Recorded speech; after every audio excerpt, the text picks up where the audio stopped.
యూట్యూబ్‌లో content create చేసే వాళ్ళకి నేను ఒక్కటే చెప్పాలనుకుంటున్నాను. మీరు ఎర్రి పప్పల. మనం వీడియోలో కరెక్ట్‌గా మాట్లాడలేము. వీడియోలో కరెక్ట్‌గా ఎక్స్‌ప్లెయిన్ చేయలేము. వీడియోలో ఏం చేయలేము. కానీ నాకు ఈ సెట్టింగ్ కావాలి. నాకు మానిటైజేషన్ అవ్వట్లేదు. వీటి మీద ఎందుకు మీకు అంత కాన్సంట్రేషన్ అసలు? ఫస్ట్ ఆఫ్ ఆల్ మీ వీడియోకి స్ట్రెంగ్త్ ఏదైతే ఉందో ఆ స్ట్రెంగ్త్ పైన మీరు వర్క్ చేయండి. మీ స్ట్రెంగ్త్ అనేది మోస్ట్ ఇంపార్టెంట్. మీరు యూట్యూబ్‌లో సక్సెస్ కావాలి అనుకున్నా మీ దగ్గర ఏదో ఒక టాలెంట్ ఉంటుంది. దాని మీద వర్క్ చేయండి.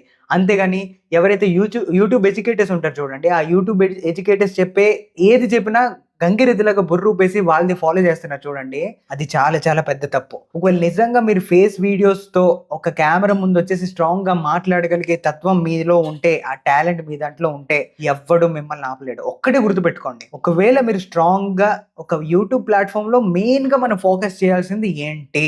ఫస్ట్ దేనిపైన ఎక్కువగా ఫోకస్ చేయాలి? సెట్టింగ్స్‌నా? లేకపోతే మీ వీడియోనా? సెట్టింగ్స్ ఉండాలి. కానీ ఇప్పుడున్న జనరేషన్‌లో ఎవరైతే యూట్యూబ్ క్రియేటర్స్ ఉన్నారో ఖచ్చితంగా వాళ్ళు ఏం చేస్తున్నారంటే యూట్యూబ్ ఎడ్యుకేటర్స్ ఏవైతే సెట్టింగ్స్ చెప్తున్నారో అవి ఫాలో చేస్తే మాకొచ్చేస్తదని గుడ్డిగా నమ్మేస్తున్నారు ఎర్రి పప్పల్లాగా. కొంచెం మారండ్రా. ఓకేనా? ఎవరైతే ఫేస్ వీడియోస్ కాకుండా జెన్యూన్‌గా ఎర్నింగ్ చేసుకోవాలి అనుకునే వాళ్ళు నా గైడెన్స్ తీసుకోండి. నాకు దాంట్లో ఎక్స్‌పీరియన్స్ ఉంది. నేను చాలా యూట్యూబ్ ఛానెల్స్‌ని మానిటైజ్ చేశాను. కావాలంటే బయోలో ఉన్న లింక్ ఓపెన్ చేసి చూడండి. ఖచ్చితంగా మీరు రియలైజ్ అయితారు. మళ్ళీ నా దగ్గరకొస్తారు. నేను ఊరికే చెప్పట్లేదు. చార్జ్ అయితే చేస్తున్నా. కానీ జెన్యూన్ ఇన్ఫర్మేషన్ ఇస్తున్నా. నాకు డబ్బులు కావాలి. నేనిచ్చే టైంని నేను డబ్బుల రూపంలో మార్చుకుంటున్నా. మీకు నిజంగా నమ్మితే రండి. నమ్మకపోతే దొబ్బేయండి.